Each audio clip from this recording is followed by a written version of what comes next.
Hello, welcome back to my channel. Thank you so much for joining me today. I am so excited about this series of videos where over the next 9 videos, I am going to chat with a member of our goal setting community about their Enneagram type and how it relates to their goals. So I'm gonna give a quick intro to what is the Enneagram and what does it mean? What am I gonna talk about in these videos?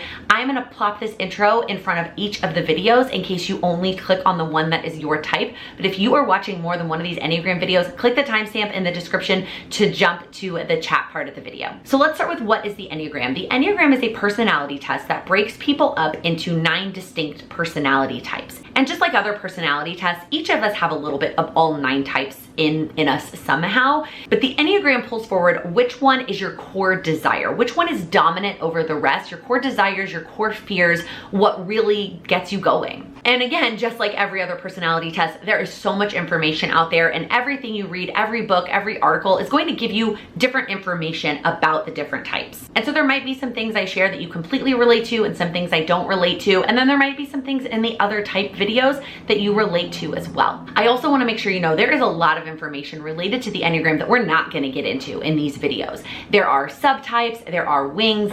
Wings just mean you have a secondary Enneagram that is one of the 2 types next to yours. You do actually lean to both of them, but you usually have a stronger one. So if you are very interested in how this can impact your goals, I would encourage you to watch not just your type, but also the 2 next to your type that could be your wings. But we, again, are not going to go into that, and I'm not chatting with each individual about their wing type. I also want to remind you, I'm not an expert. This is not my area of expertise. I did do a lot of research and preparation for these videos, and most of the information that I am sharing is coming from a couple of places. So the first one is this book that I read. It's called, the lighting is not totally working. It's called The Honest Enneagram by Sarah Jane Case, who I also love following on Instagram. I read about all of the types in this book and used a lot of it in my conversations with everybody, as well as this one, which is Take Care of Your Type by Christina Wilcox. So a lot of what I reference can be found in these books if you're looking for more information. I also follow a lot of great Instagram accounts that share a lot of both fun and helpful things related to the Enneagram.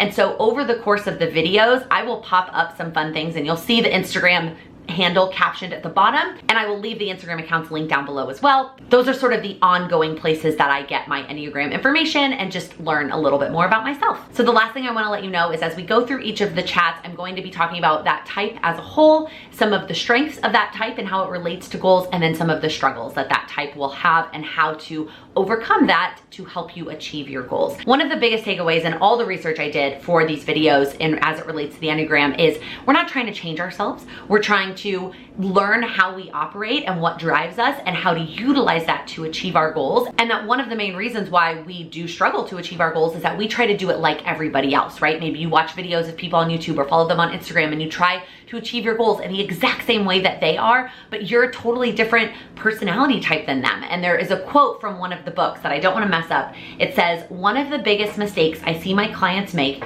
is that they try to get the results they want using the tactics of someone else." So at the end of the day, I hope that these videos help you learn a little bit more about yourself and some tactics that can help you achieve your goals based on your Enneagram personality type. Okay, I am so excited. Thank you for being here today. I cannot wait to chat.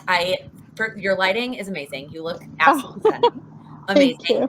Let's kick it off with an introduction. I would love to have you introduce yourself, share where you live, what you do for work or during the day, and what you do for fun. Yeah, sure. So my name is Andrea Navarro. I live in Dallas, Texas currently.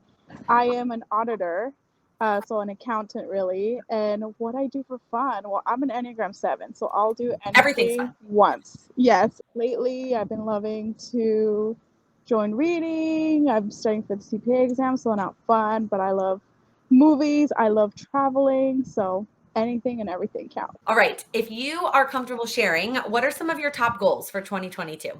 Yeah, so top goals, and I'm sure you have heard because I'm in the Patreon talking about this all the time, but my top goal for 2022 is to become a CPA. I am 3 tests in, so 1 more to pass. So exciting. You're so close. I'm so close. Losing weight is also a big goal. And then I have some smaller financial goals. So investing 401k. So I am currently in the process of doing that. And then, funnily enough, my other last goal is to just have more fun. So I loved your video yesterday about fun and recreation. Yes. So I am trying to do more things that I enjoy because I feel like it's been a bit of a struggle, especially past 2020. So Yeah. finding things that I love. I love that. And that is very Enneagram 7 of you to be like, to have more fun, right? Yes. So let's comment below if you're also a type 7 and you also love to have fun before we jump into some of the actual meat and potatoes of this video. Just to kick it off with some fun, I have some random pop-ups with just different qualities of the Enneagram type. So this first one here is Enneagrams at amusement parks. So the number 7 one says the one who rides the same roller coaster 10 times in a row. Oh my God. Yes. Is that absolutely. you?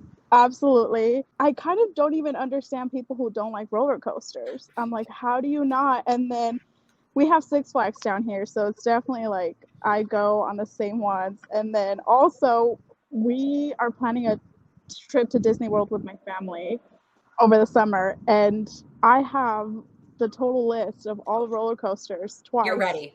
I'm ready. Yeah, roller coasters are my thing. So definitely. I love that. Yeah, I love that you immediately said, I don't understand how people don't like roller coasters. I mean, I'm not a type 7 and I feel the same way. I love roller coasters. Yeah. All right. My next question is if you remember how you discovered the Enneagram and how you determined which type you were. Yeah, so I was thinking about this last night. Like, how did I discover Enneagrams? And I think it was an account, Julie's Plans. If you don't follow her, I follow her on YouTube and Instagram, so I love her. And she kept bringing it up in her videos. She was like, I'm an Enneagram 3. And I said, what is this? And I think actually one of the very first Patreon calls that we had, someone posted the link. And I took the link, the test through the link. I, funnily enough, actually tested Enneagram 8 for that one. And I think it was just the way I responded. I think a lot of the responses were dealing with how would you react in a certain situation. And I think that is where my wing came in. So I am a 7 wing 8. But then I read all the descriptions of all the different types and I said, no, it's 7. It's 100% 7. And then following that, I actually joined a Facebook group for only Enneagram 7s. Okay. And the more I read through that and met other people, I said, yeah, this is it. This is where I definitely live. I love that. And I've said this on almost every one of these. Take the test. It is interesting, but reading and learning about them, you really can figure out which one you identify with. Yes, and I heard through several podcasts and definitely a lot of videos that the thing about Enneagram is that it's not something that someone can like diagnose, quote unquote. Someone can't tell you what you are. You kind of have to really read the descriptions and then you'll be able to figure out which one you are. Absolutely. And just one other thing I want to add before we jump into all the like descriptions of type 7s, we are all a little bit of all of them. It's which one are we the most? And so there might be some things today that you totally relate to, and there might be things that you're like, no, it's not really me, and that's totally fine. Like there's just going to be some things that aren't as dominant for you. All right, so the next fun thing are these little graphics of things that Enneagrams love, different Enneagrams. So this one is tickets, Enneagram 7. I'm already laughing. Yeah, I'm already laughing. 100%. That is so funny. Okay, there's 3 of them. So that's part 1. Spontaneous road trips. Definitely fits. Oh my God, spontaneous is definitely why I'm not a type 7. And then part 3, cute but comfy shoes. Interesting. That seems kind of random. Yeah, I'll have to look at my closet again and see if that fits. But see if that fits. I feel like it'd probably be more accurate to say a lot of shoes. A lot of shoes. You need to be prepared for anything as an Enneagram 7. I will definitely say that. Any kind of fun. Who knows? Correct. All right, let's talk about the Enneagram 7 as a whole. You probably have already gotten a little bit of a feel for it at this point, but the Enneagram 7 is known as the enthusiast. So they like to have fun. Basic desires are to be happy, free, and fulfilled.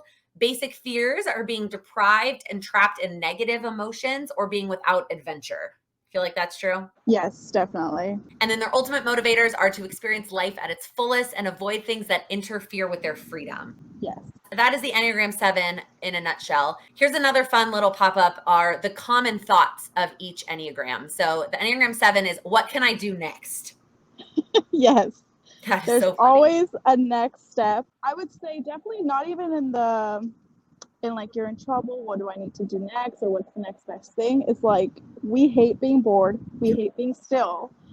So what can I do? What's something fun I can do right now? So Yeah. How can I definitely have yes. fun right this second? Yes, exactly. I love. All right, let's start with the strength. So this is a quote from one of the Enneagram books I read that says, "It's not honest to pretend that we don't have flaws, but it's also not honest to pretend that we don't have strengths." But we're usually not good at focusing on the strengths. We usually immediately go to like, what's wrong? What are the bad pieces of my type? And so we're going to start with the strengths and how they kind of relate to goals. So the first one, the number one strength I read about of Enneagram sevens is you're incredibly positive. Yes, 100%. I feel like, especially knowing other people through that mentioned Facebook group, we always look at the silver lining of things. Even when we fail, even when we can't get something right the first time, we're like, okay, great. I learned how not to do this. Let's keep it going. Like, again, going back to the theme, what's next? We're like, let's keep it going. Everything will be fine. And um, we are just looking for the best side of life all the time. We are always looking for the fun, positive things. So definitely positive is the strength. I love that. And the only like it not even a tip related to this, but just like keep doing that. Cause I truly believe that like your positive mindset can impact a lot of the outcome. It doesn't mean like you can positively think your way into like a perfect life. I understand that's Right. not true. We all have to put in the work, but I do think the more positive that you think, the more positive you see. And so Yeah, it's just keep doing this, right? Like definitely. don't give up on that positivity. So the next strength that I found a lot in the research was that they are bold and resilient. So like you are not afraid to try new things. Oh, yeah. I was laughing a lot with your video yesterday about fun and recreation because you were talking about how you don't feel comfortable being an amateur. Yeah. No, And I can't fail at things as a 3. yeah, and I was laughing so much at that because I feel like as a 7 and just my innate personality, I am always an amateur. We are always trying new things, and it could be like learning the guitar, learning how to roller skate, learning this new job, learning this new language. We are always looking for something, and sometimes we're doing too many things at once. Oh yeah, we'll get to that. So we are always an amateur. We love learning new things, and I think in going through that and learning that learning mindset constantly, I have definitely come to a point where I'm like, it's okay. Mistakes are okay. We're going to keep it moving. And I think that's where that resiliency comes from too. Yeah. And just embracing that because like Yes. fear of failure is a big struggle for a lot of people when it comes to goals. But I Yeah. feel like for type 7s, it's like you're going to fail sometimes and it's okay. Yes. Again, looking at the positive side of life, Yes. failure is just part of it. So we just Yeah. try to I love that. keep it like that. Yeah. And then the last strength is good at dreaming big. So you're good at like thinking big and being like, this is like the dream. This is what I want to like work on. That's fascinating. I haven't heard this strength before. Okay. I 1,000% feel like it relates to me, but I didn't know it was an Enneagram 7 specifically thing.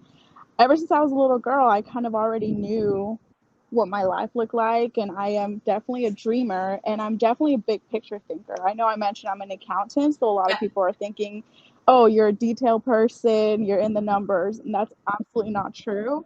I think there's a lot of people in this job that benefit off of that, but for me, it's more of a project management type of Okay. situation. So I definitely feel like it's interesting. I didn't think that I was an Enneagram 7 specifically. I thought it was just me. So No, this is how I actually figured out that my husband was an Enneagram 7 because oh, he's the really? dreamer. Yeah, he Hi, always Sam. dreaming big. Yeah, he is. And same thing, he's a 7 wing 8 for sure. I think the thing here to remember related to goals is that like dreaming big is awesome, but we have to figure out what are those small steps.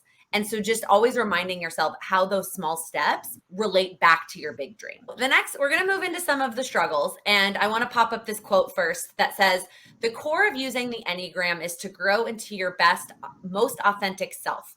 We're not trying to change what is wrong. We're not trying to take the struggles and like change them and be somebody that we're not. We're just trying to learn how to work with them and how to best still accomplish our goals, overcoming these struggles, right? So you kind of already mentioned it, But one of the big struggles of an Enneagram 7 is overcommitting and doing all the things. It was so interesting for me because I got into this whole Enneagram thing through the planner community. Yeah. And before I used to think that, oh, I like having the planner because I'm a type A, I like having things organized.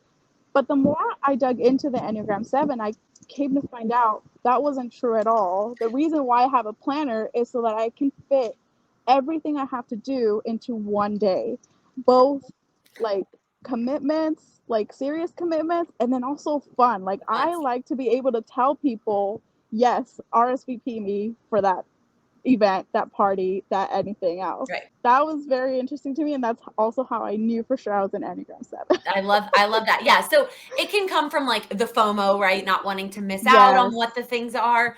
And then also just wanting to do all the things, the fun things and the not fun things. I think the reminder here is that you don't have to act on every idea, right? Yes. And so keeping that idea list and that running goal ideas or just life ideas list, I think is really important for type 7s, so that you're not like, I need to do that this week or this month or this weekend. It's like, okay, I have an idea. Let me put that on the list so I don't forget it, but I don't need to act on it right this second.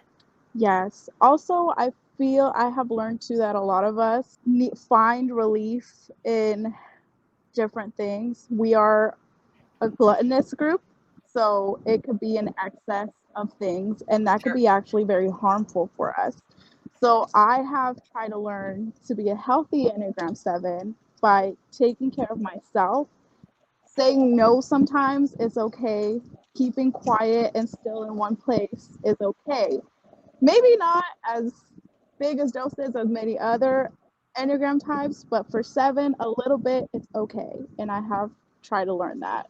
Definitely That's this a last really great reminder.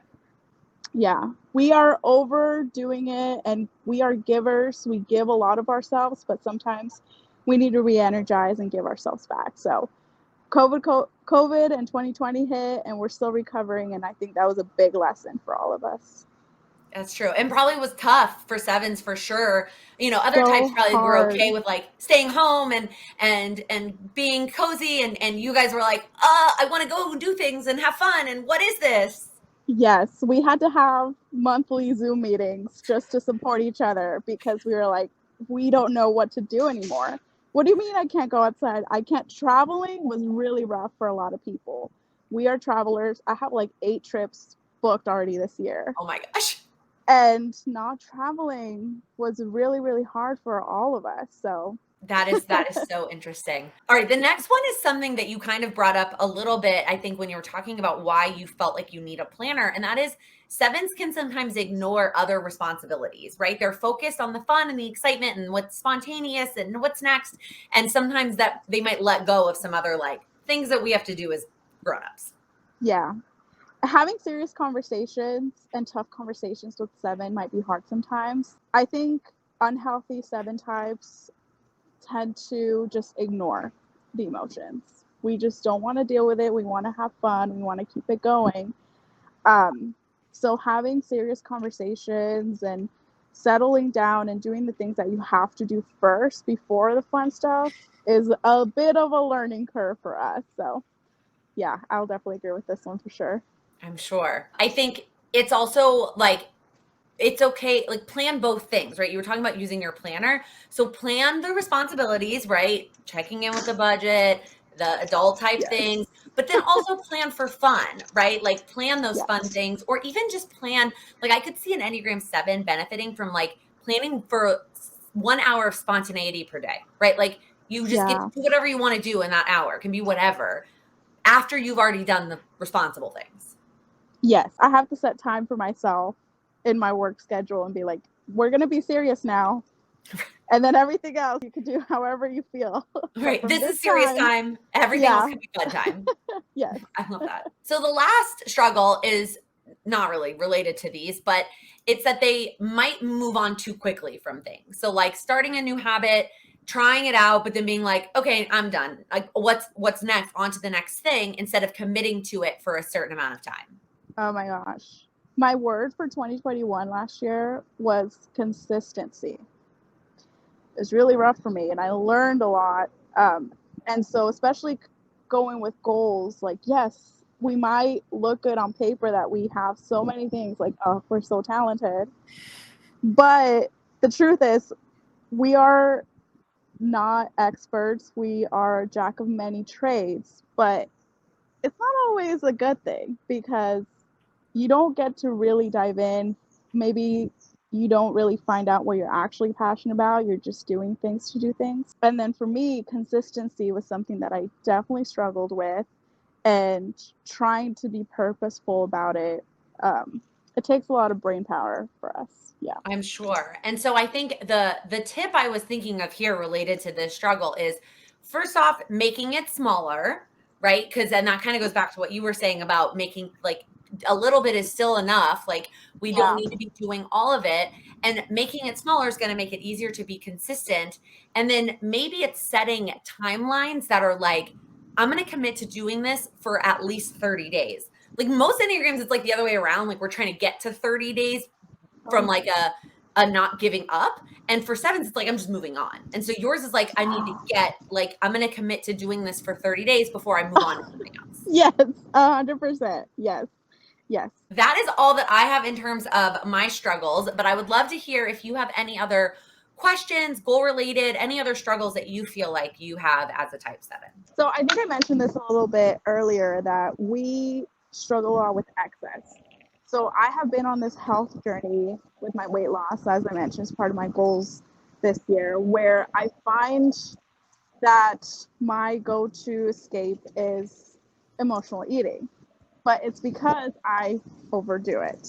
I think goal-wise, I'm trying to find more ways to be consistent with it in terms of, I feel like it's a daily thing. Every day I have to recommit myself to this and then take it day by day. Yep. So just struggling with finding good goals, good benchmarks that I can look at and feel like I'm making more progress towards the goals. Yeah, I mean, that makes sense. A lot of people struggle with that all or nothing mentality that we either need to do all or need to do nothing. And I feel like for sevens, it's always the all, right? We're just going to always do the all. It's like never really the nothing.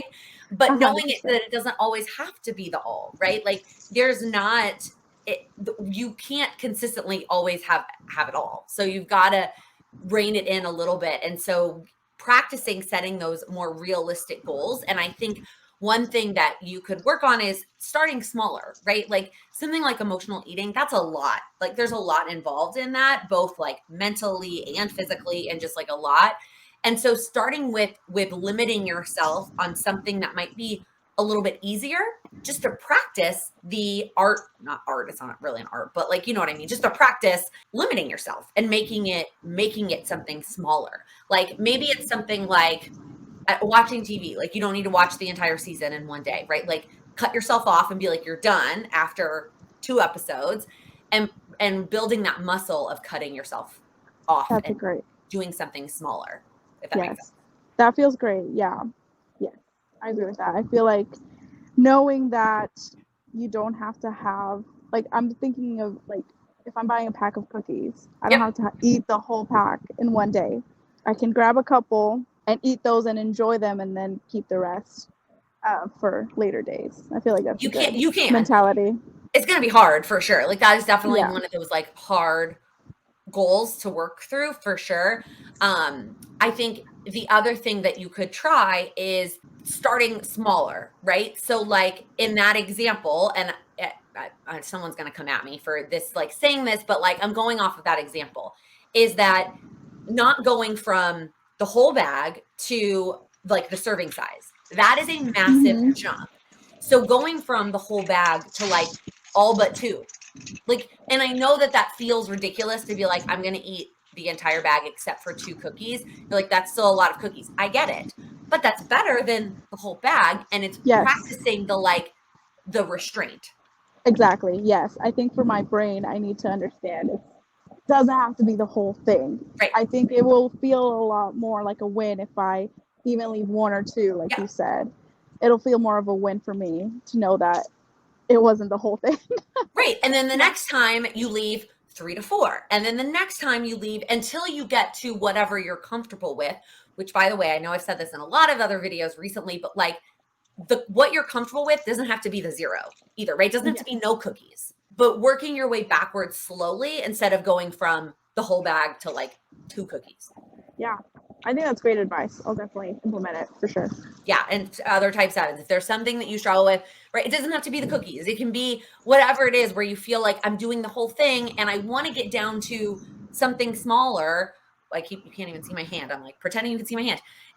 But like, again, jumping from that big amount to that super small amount is going to be really hard to maintain for sure. No, I think it's great. The knowing that you restricted yourself some way or another is a great Enneagram 7 mentality that we can work on. And it's like a muscle that you build. The more that you Yes. restrain yourself in some capacity on something, and not a ton, but a little bit restraint, you'll get better at restraining yourself.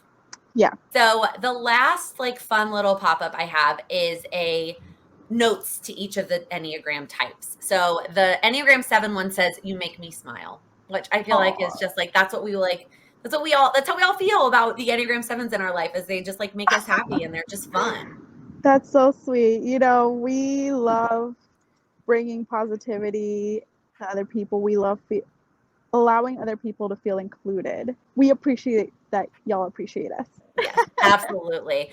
That is all that I have. But if you have any last minute tips or anything that you've learned that you feel like other type 7s would benefit from as it relates to goals that you want to share? I would say, especially for Enneagram 7s, you know, look at other social groups that are only for Enneagram 7s. I have found it so fun to see other people that they just get it. Y'all get it. So I highly recommend, you know, whether that it be on Facebook or any other social media platform, because we are all over the world. Oh yeah. We love traveling. So if you can connect to any groups like that, I would highly recommend it. It's so fun, and we love to have fun, but also we love learning from each other. I have learned a lot of really great insights about our personality types, so highly recommend. I love that. Awesome. Well, thank you so much for being here. If you are a fellow type 7, or if you found this video fun, give it a thumbs up. And if you're new here, click that subscribe button. We have 2 more, the 8s and the 9s coming out, and then more videos coming every Monday, Wednesday, and Friday. Thank you all so much.